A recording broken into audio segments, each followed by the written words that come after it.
अद्भुत ज्ञान। जय हिंद मित्रों। महाराष्ट्र में औरंगाबाद नामक एक जिला है। इस जिले में धूपखेड़े नाम का एक गांव है। इस गांव में चांद भाई नामक एक पाटिल रहता था। उसका घोड़ा घास खाने के लिए गया तो वापस नहीं लौटा। काफी समय हुआ, घोड़ा नहीं आया। तब चांद भाई उसे ढूंढता रहा। ढूंढते ढूंढते उसे 16 वर्ष का एक सुंदर युवक फकीरी वेशभूषा में दिखाई पड़ा। युवक ने चांद भाई से पूछा, क्या ढूंढ रहे हो पाटिल जी? मेरा लाडला घोड़ा कहीं खो गया है, उसे ढूंढ रहा हूँ, चांद भाई ने जवाब दिया। जिस तरफ से चांद भाई आया था उस ओर एक कंपाउंड था। उस तरफ उंगली उठाकर वह युवक बोला, अरे फिर तो उसमें इतने ढूंढने की क्या बात है? अरे वो देखो तो सही, कंपाउंड के बाजू में ही तो चल रहा है। चांद भाई ने देखा तो सचमुच उस युवक के कहने के अनुसार वह घोड़ा था। चांद भाई अचरज में पड़े कि इस फकीर ने मुझे पाटिल पहचान कर कैसे पुकारा और ठीक मेरा ही घोड़ा पहचान कर उसका पता कैसे बताया। चांद भाई समझ गया कि यह कोई साधु व्यक्ति होगा। चांद भाई ने यह बात लोगों से कही और अल्पकाल में ही उस युवक की कीर्ति चारों तरफ फैलने लगी। कुछ समय के बाद चांद भाई के घर में एक विवाह समारोह मनाया जा रहा था। बारात औरंगाबाद से शिरडी आने वाली थी। इस बारात के साथ वह युवक भी आया। बारात शिरडी में आई और शिरडी के श्री खंडोबा के देवालय के सामने खड़ी हुई। उस वक्त इस मंदिर का प्रमुख पुजारी था मालसापति।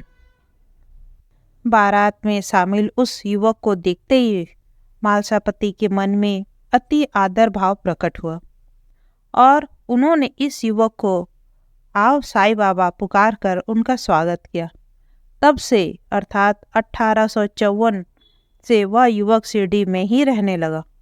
वहाँ के लोग भी उन्हें साईं बाबा के नाम से पुकारने लगे। लेकिन आखिर तक किसी को इस बात का पता ही नहीं लगा कि सचमुच उनका असली गांव और नाम क्या था। साईं बाबा के शिरडी में रहने के बाद वहाँ के लोगों को उनका बड़प्पन और साधु वृत्ति ज्ञात हुई और कई निष्ठावान भक्तगण उनकी तरफ आकर्षित हुए। लेकिन आरंभ में बहुत कम लोग ही ऐसे थे जिन्हें बाबा का बड़प्पन ज्ञात हुआ, और जिन लोगों में खुद में ऐसी साधु वृत्ति थी उन्होंने ही इस बात का पता जल्द लगा लिया। इसी कारण पुणतांबे के साधु गंगागीर बाबा ने गांव वालों से कहा, असल में यह एक रत्न है, रत्न, इसकी योग्यता महान है। इस गांव का यह सद्भाग्य है कि ऐसे रत्न का लाभ आप लोगों को हुआ। सद्गुरु आनंद स्वामी जी ने कहा, यह अनमोल हीरा है, इसकी कीमत आज नहीं बल्कि कई वर्षों के बाद आपको मालूम पड़ेगी। आज बम्बई, पूना आदि अनेक स्थानों से हम शिरडी आसानी से जा सकते हैं। मध्य रेलवे से मनमाड या कोपरगांव पहुंचने के बाद वहां से भी शिरडी तक बस की सुविधा है। श्री साईं बाबा जब शिरडी में पधारे तब शिरडी एक मामूली सा गांव था, लेकिन जब से बाबा वहां आकर रहने लगे तब से उनकी ख्याति जैसे जैसे फैलती गई, शिरडी भी अच्छे से सुधरने लगी और आज तो शिरडी बिल्कुल एक सुंदर रूप में दिखाई देती है। श्री क्षेत्र पंढरपुर की तरह शिरडी आज एक प्रसिद्ध पवित्र क्षेत्र है। हर साल हजारों नहीं लाखों भक्तगण शिरडी जाकर बाबा के पवित्र समाधि स्थान का दर्शन करते हैं। असल में जब बाबा वहाँ थे तब जैसे अनुभव उनके भक्तों को होते थे उसी तरह के अनुभव आज भी उनके भक्तों को शिरडी में और अन्यत्र होते हैं। ऐसे इस प्रकार संत करीबन 59 साल तक पीछे हो चुके हैं। अब हम ये देखेंगे कि बाबा का बड़प्पन कैसा था और भक्तों को उनका अनुभव बार बार कैसे प्राप्त होता था। मालसापति और काशीराम ये दोनों साईं बाबा के सर्वप्रथम भक्त माने जाते हैं। उन्होंने बाबा को एक पुरानी मस्जिद में रहने के लिए जगह दी। बाबा ने उस मस्जिद को द्वारका माई के नाम से पुकारते थे। इसी स्थान पर लाखों लोगों को बाबा का दर्शन हमेशा होता था। आगे चलकर शिरडी में कई नई नई इमारतें बनी, लेकिन बाबा ने अपनी पूरी आयु द्वारका माई में ही बिताई। हर रोज हर वक्त मालसापति बाबा के साथ ही रहा करते थे। वे समय समय पर बाबा की सेवा करते थे। काशी राम हर रोज बाबा को दक्षिणा देकर अन्य आवश्यक चीजें भी दे दिया करते थे। एक दफा जब कुछ काम के लिए दूसरे गांव जा रहे थे, उन्हें चोरों ने घेर लिया और उनसे मारपीट होने लगी। मारपीट के कारण उनकी सुध बुध भी खोती जा रही थी। फिर भी वह बाबा का ध्यान करते ही रहे। वहां दूरी पर यह घटना हो रही थी और शिरडी में ठीक उसी समय बाबा चिल्ला रहे थे। अर्थात उन्हें काशीराम पर गुजरा हुआ प्रसंग बिल्कुल ज्ञात हो चुका था। बाबा ने काशीराम को इतना बल दिया कि उसने भी सभी चोरों को भगा दिया और बाबा की कृपा इस प्रकार इस रूप में स्पष्ट होने लगी। आगे कुछ दिनों में ही शिरडी के गुरुजी माधवराव देशपांडे जी की बाबा पर भक्ति जुट गई। वे बाबा की सेवा में लीन हो गए। बाबा उन्हें श्यामा नाम से पुकारते थे। बाबा उन्हें ही अपने बजाय कई जगह भेजा करते थे। जिस तरह भगवान श्री कृष्ण को श्री अर्जुन, उसी तरह बाबा को श्यामा थे। जब श्री नाना साहेब चांदोरकर, एक सज्जन व्यक्ति, सरकारी दफ्तर में एक बड़े पद पर थे, बाबा की सुकीर्ति उनके कानों पर तक पहुंची और वे भी बाबा के निष्ठावान सेवक भक्त बन गए। पंढरपुर के संत दासगणु महाराज तो इन्हीं के उपदेश के कारण भक्ति मार्ग की ओर आकर्षित हुए थे और विख्यात कीर्तनकार बने। इन दोनों ने ही बाबा की कीर्ति चारों तरफ खूब फैलाई। शिरडी में प्रथम श्री साठे नामक एक भक्त ने बड़ी वास्तु बनाई। इससे यात्रियों को सुविधा प्राप्त हुई। आगे चलकर श्री हरि सीताराम दीक्षित नामक दूसरे एक भक्त ने भी वास्तु बनवाए। उससे भक्तों को और भी सुविधा प्राप्त हुई। लेकिन नागपुर स्थित श्री गोपाल राव बुट्टी जी ने एक बड़ी पत्थर की वास्तु बनाई। इसी में ही बाबा का आज का समाधि मंदिर है। श्रीमती राधा कृष्ण माई नामक एक महिला ने शिरडी में आकर खुद को बाबा की चरण सेवा में अर्पित कर दिया। 8-10 वर्ष में उन्होंने निरंतर परिश्रम से शिरडी में काफी सुधार किया। श्री साईं बाबा ने शिरडी में आने के पश्चात एक अग्निशिखा प्रज्वलित की। यह ज्योत उन्होंने अपनी निजी योग शक्ति से ही निर्माण की। इसी अग्नि ज्योत की आज धुनी माई नाम से संबोधित किया जाता है। बाबा के काल से लेकर आज तक इस धुनी की अग्नि दिन रात निरंतर जल रही है। वही रक्षा उदी कहलाती है। साईं बाबा कई रोगों पर दवा देते थे। आलर मरीजों की सेवा भी स्वयं किया करते थे। आगे चलकर दवा देने का क्रम बाबा ने बंद कर दिया और केवल उदी से ही रुग्णों को देते थे। इस उदी की आश्चर्यजनक नतीजे के बारे में मैं आगे बताऊंगी। इस प्रकार यह उदी, जिसे हम विभूति कहते हैं, नागपुर के क्षेत्र में एक संत थे। उनका नाम ताजुबुद्दीन बाबा था। उनके दरगे को एक बार आग लग गई। फौरन यहाँ शिरडी में साईं बाबा धुनी में जो आग जल रही थी उसे बुझाने जैसे करने लगे। लोगों ने पूछा, बाबा यह क्या कर रहे हो? बाबा बोले, ताजुद्दीन के दरगे की आग को बुझा रहा हूँ। सचमुच वह आग बुझ गई। फिर 2 दिन के बाद वहां से खत आया। उसमें ताजुद्दीन बाबा ने यह बात स्पष्ट रूप से बताई थी। एक लोहार बाबा का भक्त था। एक बार शिरडी में बाबा ने धधकती हुई धुनी में अपना हाथ डालकर उसमें से कुछ चीज निकाली। लोगों ने पूछा, बाबा यह क्या कर रहे हो? बाबा बोले, यदि मैं जरा भी देर कर देता तो बेचारी गरीब लड़की आग में जलकर खत्म हो जाती। आगे खत में यह बात मालूम हुई तो लोहार की बेटी सचमुच ही उस समय धधकती भट्टी में गिर गई थी और तुरंत ही उसे बाहर निकाला गया। यहाँ बाबा का हाथ कुछ जल गया था, लेकिन उस नन्ही लड़की को कुछ भी नहीं हुआ। बाबा दिन भर द्वारका माई में रहते थे। उसके पास ही लेंडी बाग नामक एक घना जंगल था। वहां जाकर बाबा योग साधना करते थे। बहुत से लोग वहां जाकर उन्हें दक्षिणा देते थे। प्राप्त हुई सारी दक्षिणा बाबा गरीबों को बांट देते थे। हर दिन बाबा करीब 500 रुपये बांटते थे। वहाँ दर्शन के लिए आए हुए लोगों को बाबा कहानी कहा करते थे और उस कहानी के द्वारा उन्हें उपदेश भी दिया करते थे। वहाँ आने वाले हर एक आदमी के मन में कौन सी बात है, इसका पूरा ज्ञान बाबा को पहले ही हो जाता था और उसी अनुसार वे उन्हें कहते थे। आगे क्या होने वाला है उसके बारे में भी बाबा को काफ़ी ज्ञान था। उसके अनुसार लोगों को वे भविष्य में क्या होने वाला है इसका भी बयान करते थे। बाबा की शिक्षा कहाँ और कहाँ तक हुई इसका पता किसी को नहीं है, लेकिन वेद और उपनिषद की कथाएं वे जिस तरह कहा करते थे ठीक ठीक उसी कौशल से कुरान की कथाएं भी कहते थे। गीता में युक्त हर एक शब्द की समालोचना बाबा बड़ी कुशलता से किया करते थे।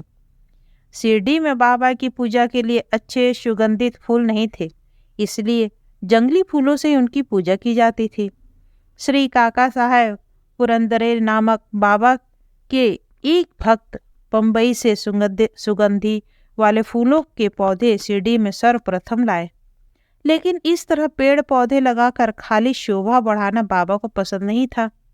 वे सच्ची भक्ति की महक शिरडी में चाहते थे, इसलिए पौधे लगाने के कार्य को बाबा इनकार करते थे। पौधे लगाने के काम को वो इज्जत नहीं देते थे। इस तरह 3 दिन निकल गए। लगाए गए पौधे बिल्कुल सूख गए। काका पुरंदर रोने लगे। उनकी यह अवस्था देखकर बाबा को दया आ गई और वे केवल काका जी के समाधान के लिए बाबा ने पौधे लगाने के लिए फिर से इजाज़त दे दी। बाबा उससे बोले, काका जी पौधे सूखे हुए हैं, ये सच बात है, लेकिन फिर से फूलेंगे, जाओ अभी भी लगा दो। 4 दिन के बाद फिर से पौधे लगाए गए और वे लग भी गए। फिलहाल शिरडी में जो कुछ फूलों के पौधे दिखाई देते हैं उनका आरंभ इसी प्रकार बाबा की कृपा से हुआ।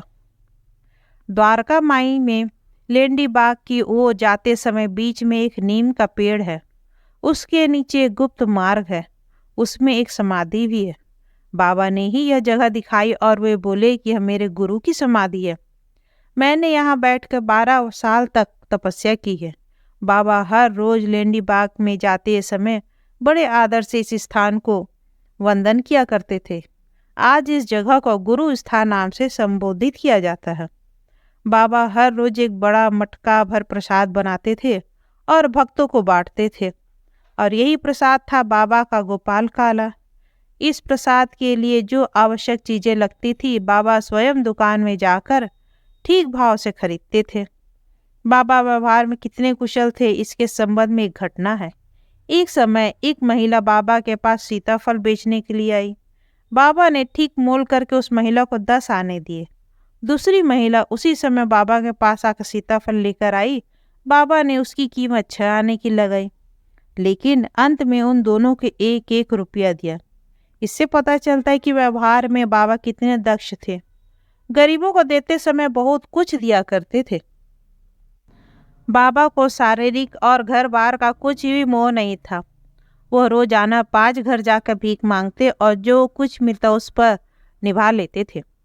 बाबा ने द्वारका माई में 9 इंच चौड़ाई का झूले के समान एक लकड़ी का तख्ता टांगा था। बाबा उस पर सोते थे, लेकिन वहां वे कैसे चढ़ पहुंचते और कैसे नीचे उतर पाते थे यह एक रहस्य की बात है। किसी ने भी बाबा को इस तख्ते पर चढ़ते उतरते कभी नहीं देखा। साईं बाबा के एक अलौकिक शक्ति के महात्मा थे। वे अपने को परमेश्वर का बंदा सेवक कहलाते थे। वे हमेशा कहते थे कि उनके हाथ से जो कुछ अजब लीलाएं होती थी वे सब ईश्वर उनके हाथ से करवाते थे। इसी कारण बाबा खुद को गुरु कहलाकर अपने शिष्य नहीं बनाए। जो थे और आज भी वे सब उनके सिर्फ भक्त हैं। बाबा रोजाना द्वारका माई और गांव के कुछ मंदिरों में दीपक जलाते थे। उसके लिए वे तेली और बनिया के पास जाकर तेल मांग लाते थे। उस समय गांव के कुछ लोग बाबा को पगला फकीर समझते थे। कुछ दिन तक बनिया तथा तेली लोगों ने मजाक समझकर इस पगले फकीर को तेल दे दिया, लेकिन आगे वे इससे तंग आ गए और एक दिन इस पगले फकीर को उन्होंने जिद से तेल देने से मना कर दिया। बाबा बिना कुछ बोले द्वारका माई लौट आए। उन्होंने तेल के बर्तन में कुछ पानी डाला और उसे पी लिया। मानो उन्होंने अपनी अंतरात्मा को ही संतुष्ट कर दिया। फिर उन्होंने वही बर्तन भरकर पानी लाया और मिट्टी के दीपकों में छोड़ दिया। बाद में उन्होंने दिया सलाई जलाई और दीपकों को लगाई। अचरज की बात यह थी कि दीपक नित्य के समान ही जलने लगे। गांव वाले लोग वहां इकट्ठा होकर बाबा का यह कृत्य देख रहे थे और इसे देखकर बहुत ही आश्चर्यचकित हुए और उसी रात को पूरी रात तक दिए जलते ही रहे। इस घटना से बाबा की विलक्षण योग शक्ति का ज्ञान होता है। एक बार शिरडी में हैजे की बीमारी फैल गई। गांव वालों ने बाबा के पास अपनी विनती अर्ज की। तब बाबा ने कुछ गेहूं के दाने लेकर परमात्मा का नाम लिया और खुद के हाथ से पीस लिए और वह आटा गांव की सीमा पर फेंक देने को लोगों से कहा। अचरज की बात यह है कि लोग वैसा ही करते ही बीमारी हट गई। शिरडी में एक बार शाम को आसमान में बादलों की घनी परत छा गई। चारों ओर अंधकार छा गया। पवन बड़े जोर से बहने लगे। बिजली की चमचमाहट और बादलों की गड़गड़ाहट शुरू हो गई। साथ ही साथ बड़े जोर से बरसात का भी आगमन हो गया। ओलों की वर्षा होने लगी। जानवर इंसान सभी तंग हो गए।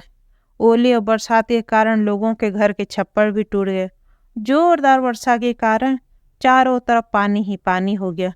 लोगों को कुछ न सूझा तो वे बाबा के पास दौड़े चले आए। बाबा के मन में करुणा आ गई। बाबा के पास हमेशा हाथ की लंबाई की एक लाठी थी जिसे वे सटका कहते थे।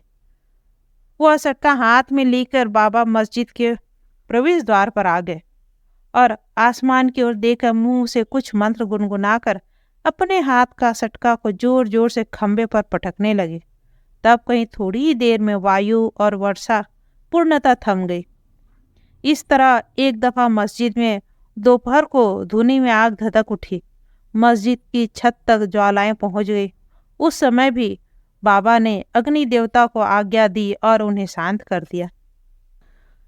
ठीक इसी प्रकार साईं बाबा अपने भक्तों की बीमारियों को भी अपने ऊपर ले लेते थे। उसे स्वयं सहकर भक्त को मुक्त करा देते थे। इसका भी एक प्रसिद्ध उदाहरण है। अमरावती के विख्यात समाज सेवक श्री दादा साहेब खापरे जी की पत्नी अपने बेटे को साथ लेकर बाबा के दर्शन के लिए शिरडी आई थी। उनके बच्चे को ग्रंथि ज्वर अर्थात प्लेग हो गया था। बच्चा तेज बुखार से परेशान था। उसकी माँ को तो कुछ सूझ ही नहीं रहा था। वह सिर्फ बाबा का ध्यान करती रही। आखिर वह बच्चे को अंतःकरण से बाबा से कहने लगी कि बाबा अब मैं क्या करूं? बच्चे को घर ले जाऊं क्या? बाबा कहने लगे, माताजी बच्चे की तू चिंता क्यों करती है? जब से तूने मुझे याद करना शुरू किया है तब से उसकी बीमारी बुखार गुठलियाँ खुद मैंने ले ली है। अब उसकी चिंता का कुछ भी कारण नहीं है। यह देखो, कहकर बाबा ने अपने हाथ के नीचे बगल में बैंदे के समान गुठलियाँ बताई और आगे चलकर वो बच्चा जल्दी ही अच्छा हो गया। श्री बाबा के एक निष्ठावान भक्त श्री गोपाल राव गुंडजी के मन में एक बार ऐसा आया कि शिरडी में रामनवमी के अवसर पर हर साल मेला लगाकर श्री राम जन्म का उत्सव मनाया जाए। बाबा के मन में भी यही बात थी। इसलिए बाबा जी ने फौरन ही ये बात मान ली और उत्सव मनाने के लिए इजाज़त दे दी। सन 1911 से उत्सव और यात्रा शिरडी में शुरू हुई। तब से लेकर आज तक उत्सव व यात्रा बढ़ते हुए स्वरूप में चालू है। इस उत्सव के कारण हजारों लोग शिरडी में इकट्ठा होते हैं। 3 दिन कीर्तन का कार्यक्रम रहता है और आखिर में गोपाल काला का कार्यक्रम करके उत्सव की समाप्ति की जाती है। सावन की अष्टमी गोकुलाष्टमी के दिन श्री कृष्ण का जन्म का समारोह भी बड़े ठाठ से मनाया जाता है। उस समय दही हांडी का भगवान श्री कृष्ण का प्यारा सा खेल होता है और कुश्तियाँ आयोजित कर इनाम प्रदान किए जाते हैं। बल की वृद्धि और जन समूह को इकट्ठा करने का श्री कृष्ण जी का जो उद्देश्य इसके पीछे था वह त्योहार के माध्यम से साध्य होता है। इस उत्सव के अंत में गोपाल काला रहता है। जनता के समता भाव की वृद्धि करना ही यही उत्सव का उद्देश्य है। आषाढ़ पूनम को गुरु पूर्णिमा शिरडी में मनाई जाती है। इस उत्सव के अवसर पर बाबा के सभी भक्त बड़े प्रेम से बाबा की पूजा करते हैं। बाबा स्वयं को गुरु नहीं कहलाते थे, लेकिन भक्त ही अपने सुख के लिए यह पूजा करते हैं। हर जगह के प्रसिद्ध गायक कलाकार यहाँ आकर बाबा के सामने अपनी कला बड़े आदर के साथ पेश करते हैं। श्री रामकृष्ण परमहंस इत्यादि बड़े महात्माओं के उत्सव मनाने में बाबा को उद्देश्य लोगों को इकट्ठा करना था। इकट्ठा आने से लोग भेदभाव को भूल जाते हैं और बड़े आनंद से एक दूसरे से मिलते हैं।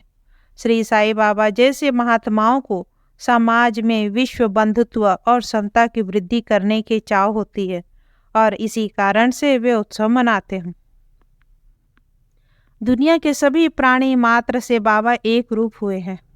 भक्ति से किसी भी प्राणी की मन व ध्यान से की हुई सेवा बाबा के पास सीधे पहुंचती है। शिरडी में आई हुई एक महिला थाली में रोटी लेकर बाबा को अर्पण करने निकली। इतने में रास्ते में एक कुत्ता ऐसे भाव से कि भूखा है उसके पास आया। उस महिला ने वह रोटी उस कुत्ते को दे दी। वह फिर वापस लौटी और अपने लिए रखी हुई रोटी को तस्तरी में लेकर बाबा को अर्पण करने के लिए निकली। वह बाबा की ओर जा ही रही थी कि एक कीचड़ से भरा हुआ सूअर उनके सामने आया। उसने उसके आगे वह रोटी फेंक दी। बाद में उसमें ध्यान में आया कि बाबा के लिए तो लाई हुई रोटियां दोनों बार बार अंत में प्रेरणा से कुत्ते को और सूअर को दे दी। अब वह अपने पास बाबा के लिए देने के लिए कुछ भी बाकी नहीं था, इसलिए वो खाली हाथ बाबा के पास जाकर मन ही मन क्षमा याचना करने लगी।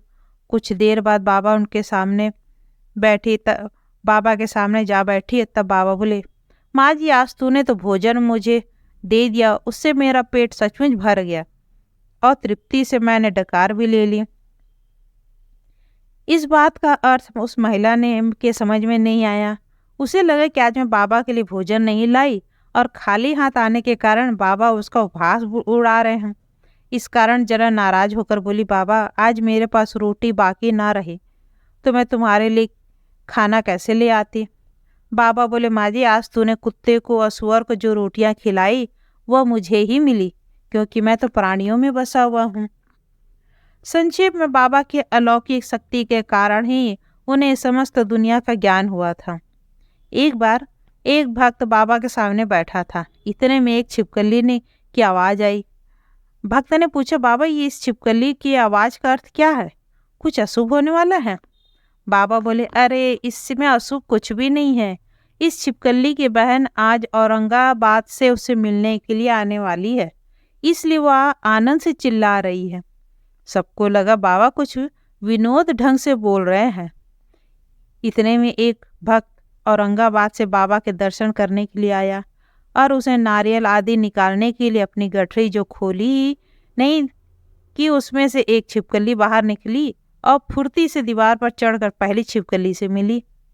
कितनी ही देर तक वे दोनों आपस में मुंह लगाकर आवाज़ करती रही और आनंद से नाच रही थी। सभी लोग यह देख रहे थे। सभी लोगों को छिपकलियों के बर्ताव से ज्ञात हुआ कि जरूर ये दोनों बहनें ही होंगी, लेकिन बाबा को यह बात पहले से ही कैसे मालूम हुई, इसका आश्चर्य सबको हुआ। यदि उस समय आप भी वहां होते तो आपको भी वैसा ही लगता है ना। सांप, बिच्छू आदि विषैले प्राणी बाबा की आज्ञा में ही थे। एक बार माधवराव देशपांडे जी के पैर को सांप ने काटा। जहर सारे शरीर में फैलने लगा। लोग उसे बाबा के पास लाए। बाबा बोले, चुप, ऊपर फैलना मत। यह आदेश सांप के जहर को था। बाबा की आज्ञा के अनुसार जहर ऊपर फैलने के बजाय आहिस्ते साफ उतर आया। एक दिन एक दरवेश का पालतू बाघ पागल हो गया था। वह हर एक पर हमला करने लगा। उसी के कारण दरवेश का खेल बंद हो गया। उसे खुद के ही पेट के लिए कुछ मिलना कठिन हो गया था, तो फिर बाघ की तो बात ही अलग है। आखिर बाघ बिल्कुल मृत्यु के द्वार पर जा पहुंचा। तब दरवेश उसे बाबा के चरणों का दर्शन कराने लाया। बाबा को देखते ही बाघ बिल्कुल शांत हो गया और पूंछ हिलाने लगा। बाघ के गले में जंजीर थी। बाबा ने उसे छोड़ देने के लिए कहा। मुक्त होने के बाद वह बाबा के सामने आ गया और उसने अपने दोनों पाँव को बाबा के सामने फैलाए और बाबा उसके शरीर पर प्रेम से हाथ फिराने लगे। बस वैसी ही स्थिति में फर्श पर माथा रखकर वंदन के समान बाघ ने अपना देह त्याग दिया। बाबा बोले, यह बाघ शिव भक्त था। वह कैलाश लोक सिधार गया है। अब उसका यह शरीर शंकर जी के मंदिर के सामने नंदी के पास ही गाड़ दो। बाबा के इस कथन के अनुसार बाघ को वहीं पर ही गाड़ दिया गया। वहां उसकी समाधि आज भी है। बाबा को जिस प्रकार पिछली भूतकाल की बात ज्ञात थी, उसी प्रकार आज कहाँ क्या चल रहा है और कल क्या होगा, यह भविष्य काल के बारे में भी उन्हें ज्ञात था। भूत और भविष्य को जानने वाले व्यक्ति को सिद्ध पुरुष कहा जाता है। इस संबंध में बाबा की कई बातें देखने को मिली। एक महिला बाबा की मन ही मन भक्ति करती थी। एक बार जब वह बाबा के पास आई तो उसके सिर पर आहिस्ते आहिस्ते हाथ फेरते हुए बाबा बोले, माँ जी, आपको सिर दर्द बहुत सताता है ना? महिला झट से सिर ऊपर करके बोली, बाबा, अब तक मस्तिष्क में दर्द था लेकिन अब बिल्कुल दर्द नहीं है। बाबा बोले, माँ जी, अब तुम्हें सिर दर्द की परेशानी कभी नहीं रहेगी। असली बात यह है कि उस महिला का सिर पिछले 6 सालों से दुख रहा था, लेकिन बाबा के हाथ से यह बीमारी हटने की वजह से वो शिरडी में नहीं आई थी। फिर भी बाबा ने उसका दुख पहचान कर अपनी कृपा से हमेशा के लिए उसका दर्द हटा दिया। वह महिला अपने घर में बाबा को हर रोज 3 बार भोजन नैवेद्य के रूप में देती थी। बाबा उससे बोले, माँ जी, मुझे आपके घर में हर दिन 3 बार भोजन के लिए आना पड़ता है। ऐसा कहकर उसके घर के और घर के घर वालों के व्यक्तियों के सभी चिन्ह बाबा ने सही सही बताए। एक औरत ने अपने पति से बाबा के सामने रखने के लिए रुपया मांगा। गृहस्थ दफ्तर जाने के लिए निकले थे। उन्होंने अपना बटुआ खोलकर देखा तो उसमें सिर्फ 10 रुपए ही की नोट थी, छुट्टा रुपया नहीं था। तब उसने अपनी पत्नी से कहा, शाम को यह नोट खुलवा कर तुझे रुपया दे दूंगा। लेकिन वह सज्जन सीढ़ियां उतरने के बाद जब जेब में हाथ डालते ही उसे रुपया मिला, लेकिन वह वापस लौटकर पत्नी को रुपया देने की बजाय वो वैसे ही चले गए। शाम को रुपए की बात भूल गए। कुछ दिनों के पश्चात दोनों पति पत्नी शिरडी आए। दोनों ही बाबा के सामने बैठे हुए थे कि बाबा उस महिला से बोले, माँ जी, आजकल लोग बड़े बेईमान हो गए हैं ना, जेब में रुपया होकर भी नहीं है कहते हैं। उस बेचारी महिला के सामने समझ में कुछ भी नहीं आया कि बाबा के बोलने का क्या मतलब है, लेकिन उसके पति के ध्यान में सारी बात आ गई। उसने फौरन बाबा के पक्ष होकर अपनी क्षमा याचना करने लगे। नांदेड़ शहर में एक व्यापारी था। उसका नाम था रतनजीत सेठ। उनकी 12 लड़कियां थीं और एक भी बेटा नहीं था, इसलिए उन्हें मन में बहुत कष्ट था। श्री दास गणु महाराज ने उन्हें शिरडी जाकर बाबा का दर्शन करने की सलाह दी। रतन सेठ जी के मन में शिरडी आने की इच्छा होकर भी काम में व्यस्त रहने के कारण वो नहीं आ पा रहे थे। एक बार वहाँ के एक संत मौलवी साहब यकायक सेठ जी के घर पहुँच गए। सेठ जी ने बड़ी श्रद्धा के साथ उनकी पूजा की। नारियल, फूलों की माला, पेड़ा, बर्फी आदि चीज़ें उन्हें अर्पित की। मौलवी साहब प्रसन्न चित्त से चले गए। आगे चलकर काफ़ी दिनों पश्चात रतन सेठ जी शिरडी पधारे। बाबा के सामने वे हाथ जोड़कर बैठे ही थे कि बाबा बोले, तूने तो पहले ही मुझे 3 रुपये और 14 आने दे दिए, अब तू खुद ही मस्जिद में आया था है, तब तू चिंता मत कर, अल्लाह तुम्हारी मुराद पूरी करेगा। ऐसा कहकर बाबा ने सेठ जी को उसी लगाई। रतन सेठ जी के समाधान के साथ घर लौटे, लेकिन बाबा ने कहे हुए 3 रुपये 14 आने के हिसाब का उन्हें कुछ बोध न होने के कारण उन्होंने दास गणु से उसके बारे में पूछा, लेकिन उनके भी ध्यान में कुछ नहीं आया। आखिर बातचीत में ऐसे ही उन दोनों को मौलवी साहब की मुलाकात याद आ गई। उस समय सेठ जी ने जितना खर्च किया था उसकी पूरी सूची बनाई गई। तब पूरा खर्च विवरण ठीक 3 रुपये 14 आने का हुआ। अर्थात मौलवी साहब को उपहार में दी हुई सारी चीजें असल में बाबा को ही मिली थी। अगले साल को बाबा के आशीष से रतन सेठ जी का एक बेटा हुआ। सेठ हरिश्चंद्र पितले नामक एक व्यापारी अपने छोटे बच्चे को लेकर पहली बार ही शिरडी आए थे। बाबा ने उसे चांदी के 3 रुपये दिए और बोले, मैंने तुझे पहले ही और 2 रुपये दिए हैं, दोनों एक साथ रख कर पूजा कर, तुम्हारा भला होगा। पितल्ले जी घर लौटे, लेकिन पहले ही 2 रुपये दिए, इस बाबा के बोल का मतलब उनके ध्यान में नहीं आया। उसने माता जी से इसके संबंध में पूछा। उसने बहुत सोच कर आखिर कहा, अरे तू जिस तरह अपने बेटे को लेकर शिरडी गया था, उसी तरह तेरे बचपन में तुझे साथ लेकर तेरे पिताजी अक्कलकोट गए थे। वहां के महाराजा उन्हें 2 रुपए दिए थे। वे पूजा में अन्य देवताओं के साथ रखे गए हैं। अब वे ही महाराज शिरडी में बाबा के रूप में आए हैं। उस वक्त के 2 रुपए यही हैं। बाबा किस प्रकार त्रिकाल ज्ञानी थे, यह बात इस घटना से स्पष्ट होती है। बाबा परमात्मा से या परमात्मा के अन्य रूपों से एक रूप हो गए थे। भक्तों ने जैसी इच्छा प्रदर्शित की, उसी रूप में बाबा दर्शन देते थे। कभी श्री राम तो कभी भगवान श्री कृष्ण, कभी श्री पांडुरंग विट्ठल तो कभी अक्कलकोट स्वामी महाराज, कभी कोई मौलवी तो कभी किसी के सद्गुरु। ऐसे विचित्र स्वरूपों में बाबा ने भक्तों को दर्शन दिया था और भक्तों ने भी बाबा का चमत्कार देखकर अपने मस्तिष्क उनके चरणों पर अर्पित किए।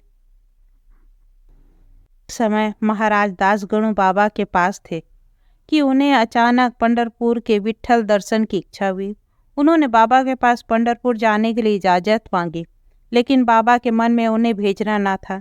बाबा बोले, गणु, यह शिरडी ही अपना पंढरपुर है। अपने को शिरडी सिवा अन्यत्र जाने की आवश्यकता ही नहीं है। दासगणु का बाबा पर बड़ा विश्वास था। वे सोचने लगे, यदि शिरडी ही पंढरपुर है तो यहाँ का पांडुरंग कौन है। इस सोच में मग्न थे कि इतने में बाबा उन्हें श्री पांडुरंग के रूप में दिखाई पड़े। इसी प्रसंग पर आधारित उनका एक सुंदर मराठी पद भी है। गौली बाबा नामक एक सत्पुरुष वर्ष के 8 मास पंढरपुर में ही श्री विट्ठल की सेवा, उपासना, पूजा अर्चना करते थे और 4 मास तीर्थ करते थे। वे हमेशा बाबा के सामने ध्यान मग्न बैठते थे। वे कहते हैं कि उस अवस्था में बाबा उन्हें पंढरपुर के श्री विठोबा के रूप में दिखाई देते हैं। प्रयाग प्रसिद्ध तीर्थ क्षेत्र में गंगा और यमुना 2 नदियों का संगम हुआ है।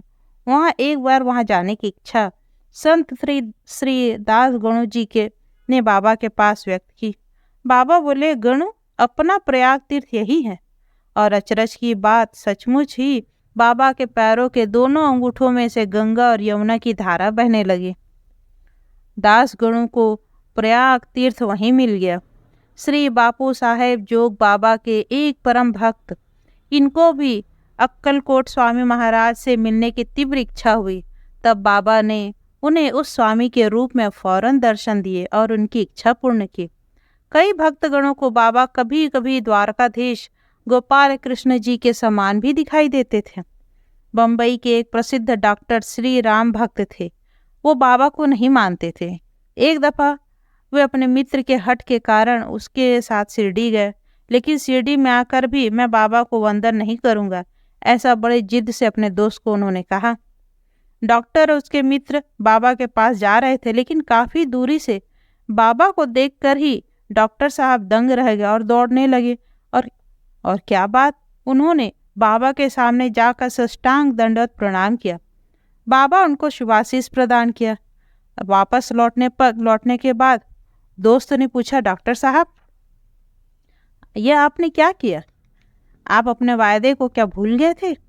डॉक्टर साहब बोले, क्या और कैसा वादा? वहाँ साईं बाबा थे ही कहाँ?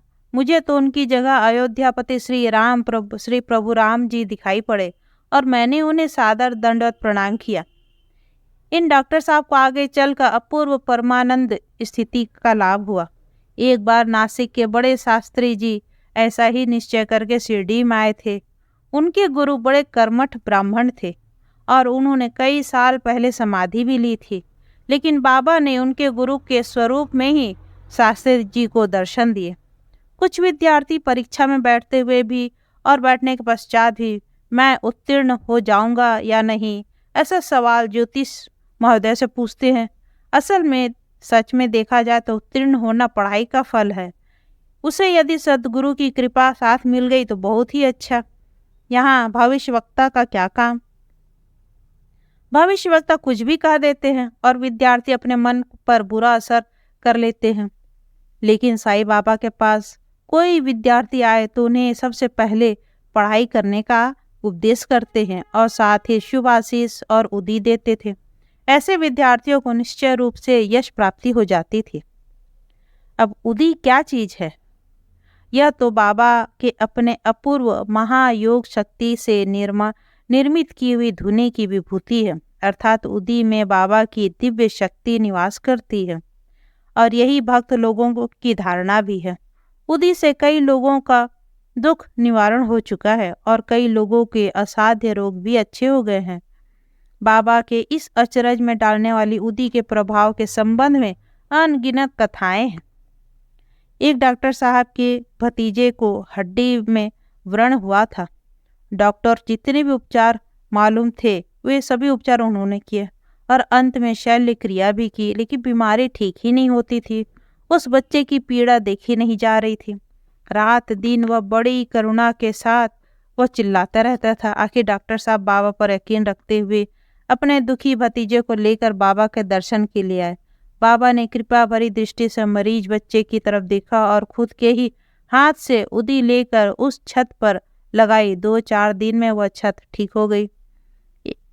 उस दूसरे एक डॉक्टर के पांव में नहरुआ हुआ था, उसे उसकी तीव्र पीड़ा हो रही थी। बाबा की कृपा से अपने को मौत आ जाए और इस बीमारी से मुक्ति मिल जाए तो परम भाग्य, ऐसी डॉक्टर साहब की मुराद थी। बाबा ने उन्हें अपने पास रख लिया। एक दफा डॉक्टर साहब बाबा के पास बैठे हुए थे कि वहां के एक सेवक का पांव डॉक्टर साहब के पांव पर गिर पड़ा। नहरुआ फूट कर बहने लगा। बाबा ने उस पर उदी लगाई, अर्थात वो उस पर विभूति लगाए और पानी में डालकर पीने को भी दिया।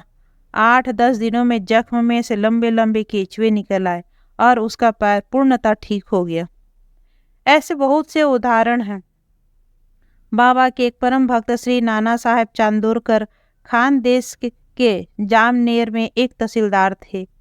यह स्थान जलगांव से 24 मील दूर थी। जलगांव तक रेल से जाकर आगे का सारा प्रवास पैदल या तांगे से करना पड़ता था। नाना साहब की लाडली बेटी प्रसूति के लिए आई थी। 2 दिन उसकी प्रसूति में रुकावट आई और जिसके कारण उसके जी के लाले पड़ गए। वह परेशान हो गई। नाना साहब बाबा को तहे दिल से पुकार रहे थे। बाबा को वह पुकार शिरडी तक सुनाई दी। उन्होंने शिरडी के रामगीर गोसावी को प्रेरणा दी और रामगीर का गांव खानदेश में था। उसने बाबा के वहां आकर जाने के लिए आदेश मांगा। बाबा बोले जाओ, लेकिन पहले जामनेर में नाना साहब के पास यह जाकर उसे उदी और आरती दे देना। ऐसा कहकर बाबा ने रामगीर को उदी दी और सामा से आरती लिखवा दी। रामगीर ने चीजें तो ले ली, लेकिन वो सोच कर चक्कर में फंस गया कि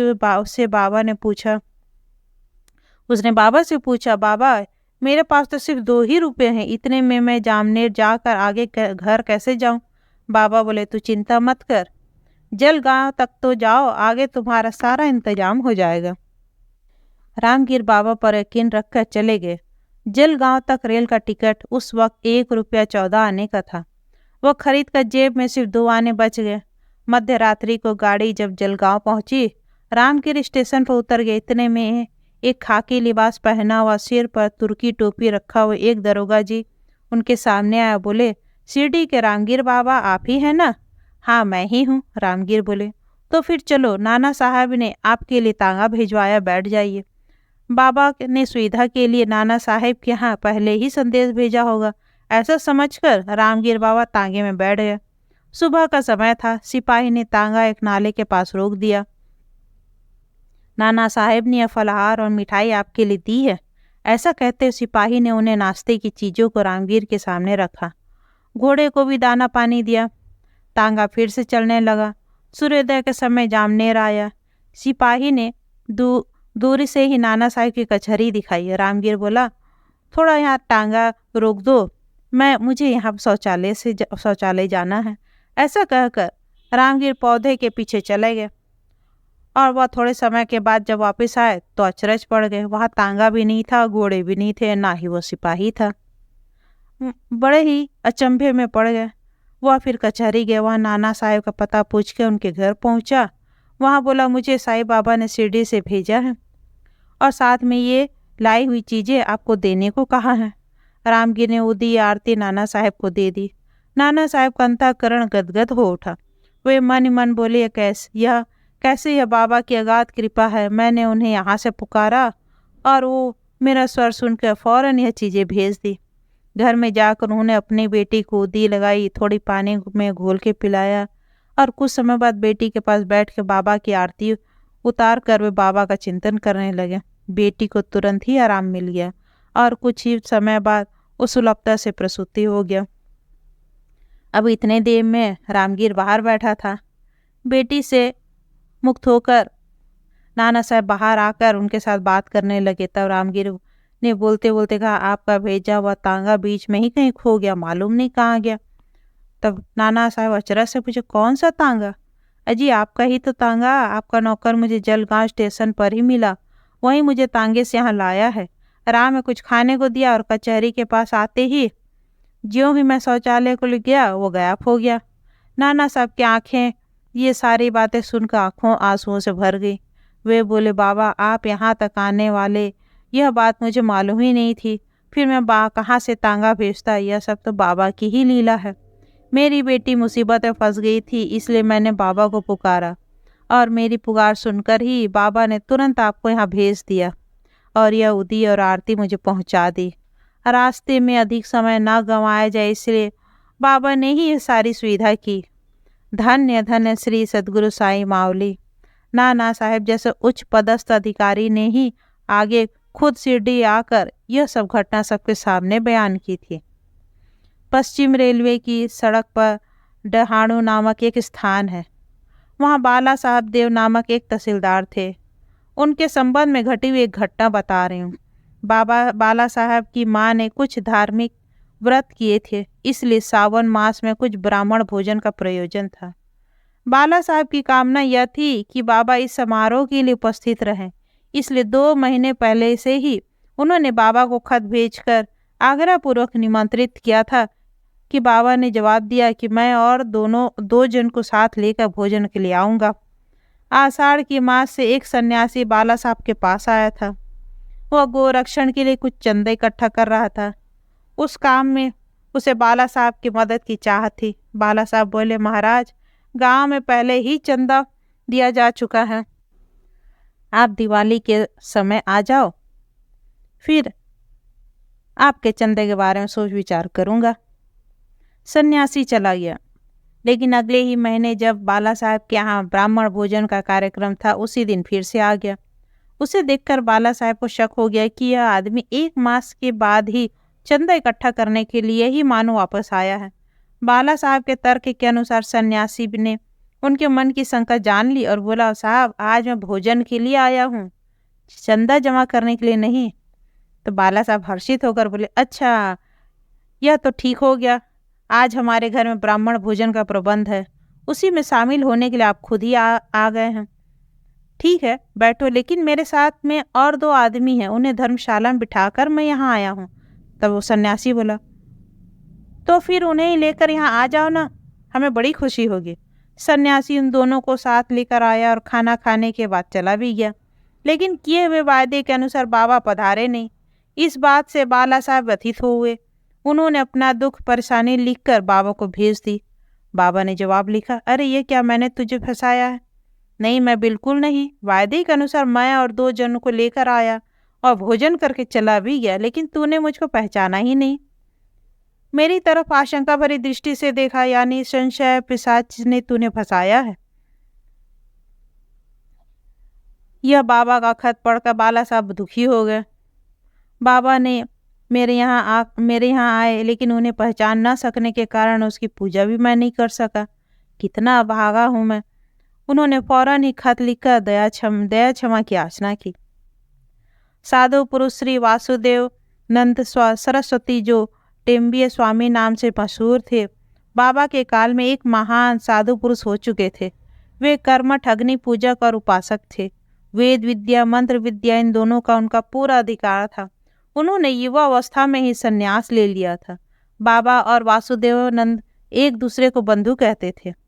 वासुदेवानंद जी जब राजमहेंद्री में थे, तब नांदेड़ के एक भक्त श्री पुंडलिक राव वकील और उनके 2 मित्र उनके दर्शन के लिए गए। बात में शिरडी साईं बाबा की बात निकली। बाबा का नाम सुनते ही कानों पर गिरते वासुदेव जी का जी भर आया। उन्होंने बैठे बैठे ही बाबा का स्मरण किया और हाथ जोड़े, क्योंकि बाबा परम ब्रह्म या नारायण ही हैं। ऐसी वासुदेव नंद जी की अति श्रद्धा थी। पुंडलिक राव साई भक्त थे। यह बात स्वामी जी को मालूम थी, इसलिए स्वामी जी ने पूछा, आप शिरडी कब आएंगे? यहाँ से वहाँ जाया करूँगा। पुंडलिक राव ने कहा। स्वामी जी ने पास ही रखा एक नारियल लिया और अपने सीने से लगाकर पुंडलिक राव को देते हुए स्वामी जी से बोले, यह हमारी तरफ से भेंट हमारे बंधु को दे देना। आगे कुछ दिनों के पश्चात अपने दोस्तों के साथ पुंडलिक राव शिरडी जाने के लिए निकले। बाबा को अर्पण करने के लिए विविध फल, नारियल, रास्ते में खाने के लिए कुछ चीजें साथ ली। रास्ते में एक नाला मिला, वहां वे सब आराम के लिए ठहरे और साथ में खाने के लिए जो भी चिवड़ा और खाने की वस्तु थी वे निकाल कर खाने लगे। लेकिन वो बहुत ही तीखा था, सबके मुंह जलने लगे। एक ने सुझाया, अपने साथ में जो नारियल है वह तोड़कर चिवड़े के साथ खाएंगे तो मुंह की आग शांत हो जाएगी। यह कल्पना सबको पसंद आया और नारियल फोड़कर चिवड़े के साथ सब ने खा लिया। संयोगवश वह नारियल तो स्वामी जी ने बाबा के लिए दिया था। यह बात ध्यान में आते ही उन्हें बहुत ही दुख हुआ। अब बाबा से क्या कहेंगे? असल में सच्ची बात कहने में शर्म आती थी और बाबा के सामने झूठ बोल भी नहीं सकते थे। बाबा सब कुछ पहचान लेंगे, अंत में जो मन में आएगा वो करेंगे। ऐसा करके बड़े धीरज से सब बाबा के पास पहुँचे, उनके पैर छुए। इतने में बाबा ने यकायक पूछ लिया, पुंडलिक जी, मेरे भाई ने दी हुई चीज़ कहाँ है? पुंडलिक राव ने जो हुआ था वह सब कुछ साफ साफ बता दिया और बड़े दुख के साथ क्षमा की याचना की। पुंडलिक राव कहने लगे, बाबा क्षमा करना, मैं दूसरा नारियल लेकर आता हूँ। बाबा ने उसे रोका और बोले, दूसरा नारियल देकर कैसे चलेगा? उस नारियल की बराबरी दूसरे हजारों नारियल के नहीं कर सकता। मेरे भाई ने आपको नारियल दिया और उसी वक्त मन के संदेश द्वारा मुझे बताया था। पुंडलिक राव वह नारियल नहीं था, वह नारियल मेरे भाई का हृदय था। उन्होंने आपको नारियल किस तरह से दिया था याद करो, तो तुम्हारे ध्यान में सारे बातें आएंगी। पुंडलिक राव जी याद किया तो ध्यान में आया कि सचमुच ही बाबा के लिए नारियल देते समय स्वामी जी ने उसे हृदय से लगाया था और अंतःकरण से कहा था, यह हमारे भाई को दे देना। फिर बाबा बोले, आपने नारियल खाया इसलिए क्या मुझे गुस्सा आया? नहीं, बिल्कुल नहीं, जरा भी नहीं। आप सभी मेरे बेटे हैं। बेटे ने नारियल खाया तो क्या पिता गुस्सा करेगा? बड़े यकीन के साथ दी हुई चीज आपने ठीक संभाल कर लाई नहीं, इसलिए मैंने समझ दी। बाबा और स्वामी श्री वासुदेवानंद सरस्वती जी एक दूसरे को मन से संदेश भेजते थे, क्योंकि वे मन से एक रूप हुए थे। दोस्तों, मन की शक्ति से ये बातें कैसे संभव हो सकती है? यह बात शास्त्र सीखने के बाद ही ज्ञात होगी। बाबा अपने भक्तों को कैसे संभाल लेते थे और मीठी बातें कहकर सुयोग्य मार्गदर्शन कैसे करते थे, यह सब इस कहानी से पता चलता है। आखिर में बाबा के संबंध में एक और दिलचस्प कहानी है। एक बार बाबा रास्ते से जा रहे थे कि नदी के किनारे एक सांप एक मेंढक को खा रहा था। बेचारा मेंढक जोर जोर से चिल्ला रहा था। इतने में एक पथिक वहां आया और पूछने लगा, बाबा ये आवाज किसकी है? बाबा ने कहा, यह एक सांप मेंढक को खा रहा है। मृत्यु के भय से वह मेंढक चिल्ला रहा है। अब मैं उस मेंढक को कैसे बचा सकता हूँ, देखो। ऐसा कहकर बाबा पथिक को साथ लेकर नदी के पास पहुंचे। सांप को बोले, क्यों वीरभद्र, यह बसप्पा के साथ की तुम्हारी दुश्मनी उस जन्म में थी, वह अब खत्म नहीं हुई क्या? बेशर्म कहीं का, उसे जल्दी छोड़ और यहाँ से दूर भाग। यह शब्द सुनते ही सांप ने मेंढक को छोड़ दिया, चुपचाप चला गया। पथिक ने पूछा, बाबा ये वीरभद्र और बसप्पा कौन थे? और आपने जो इस सर्प से बात कही इसका मतलब क्या है? बाबा बोले, ये एक लंबी कहानी है, अब चिलम जलाओ। चिलम पीते पीते मैं तुझे वह रोचक कहानी सुनाता हूँ, बाबा कहने लगे। मैं बहुत दिनों पहले जहाँ रहता था उस गांव का एक शिव मंदिर था जो बहुत ही जीर्ण शीर्ण हो गया था। उसे सुधारने के लिए गांव वालों ने काफ़ी धन इकट्ठा किया था और गांव के एक धनिक के पास वो पैसे रखने के लिए दिए। इसमें मतलब यह था कि जो कुछ धन लगेगा वह धनिक अपनी जेब से डालेगा और मंदिर की मरम्मत का काम पूरा करेगा। लेकिन वह धनिक बहुत ही कंजूस था। जितने पैसे थे उतना ही काम करके उसे चुपचाप बैठ गया, परंतु मंदिर का वह छत अधूरा रह गया। फिर एक रात खुद भगवान ने उस कंजूस की पत्नी के सपने में आकर कहा, मंदिर की छत का काम तू कर, उसके लिए जितना खर्च तू करेगी उसके से 100 गुना धन शिव शंकर तुझे देंगे। दूसरे दिन पत्नी ने अपना सारा सपना अपने पति से कहा। अपनी बीवी की यह बात सुनकर वह मजाक उड़ाने लगा। कुछ दिनों के बाद भगवान ने फिर से सपने में आकर कहा, इस काम के बारे में तू अपने पति को जबरदस्ती नहीं करना। तू जितना शुद्ध भाव से शिव जी को दोगी उतना ही उन्हें काफ़ी होगा। उस वक्त उसने सोचा, पिताजी से मिले हुए सारे अलंकार बेचकर जो कुछ पैसा मुझे मिलेंगे वो मैं पूरे के पूरे भगवान के इस कार्य में लगा दूंगी। उसने यह विचार पति से जाहिर की। उसने कहा वे गहने मुझे देकर मेरे पास गिरी हुई रखी हुई जमीन छुड़ा ले और वह भगवान को दे दे। वह जमीन 1000 रुपए की यानी तेरे गहने की कीमत के बराबर की है। असल में वह जमीन एक अनाथ महिला की थी। वह स्त्री ने उसके पास सिर्फ 200 रुपए के लिए रखी थी और वही शिव जी को अर्पित करने को उसने अपनी पत्नी से कहा। वह बेचारी भोली भाली थी। उसने अपने पति से के कथनानुसार सब कुछ कर दिया। अब वह जमीन भगवान की हो गई। वहां पर पुजारी जमीन की देखभाल करने लगा। कुछ दिनों के बाद बिजली गिरने के कारण यह कहे उस पति पत्नी और उस स्त्री की मृत्यु हो गई।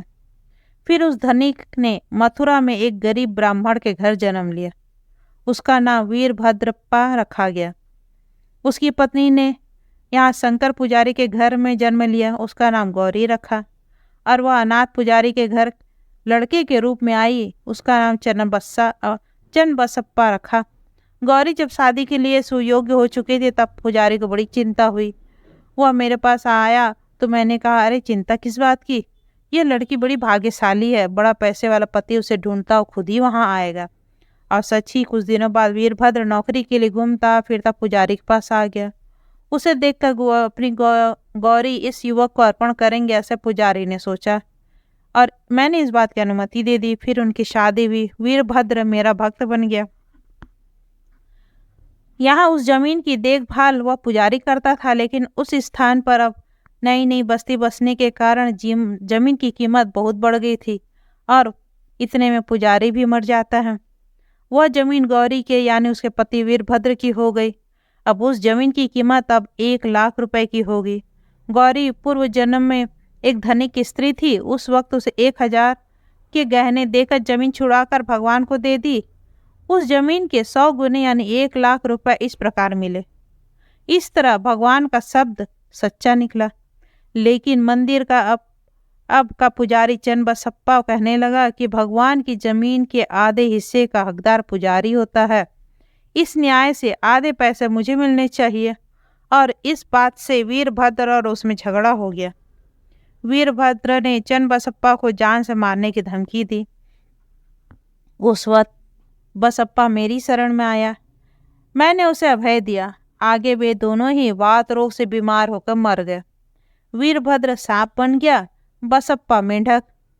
उन दोनों को तूने अभी देखा है ना। अब मैंने वचन दिया था उसी के मुताबिक मैंने बसप्पा को बचा लिया। ऐसी है ये दोनों की 3 जन्म की कहानी। तो इस प्रकार साईं बाबा के चमत्कारों से भरी जीवनी थी जो बहुत लोगों को पता थी और आज मैं उन्हीं की ही कहानी आप लोगों के सामने लाई हूँ। यह एक किताब में लिखी गई है और उसी किताब के द्वारा मैं आप लोगों के सामने मैंने सुनाया है।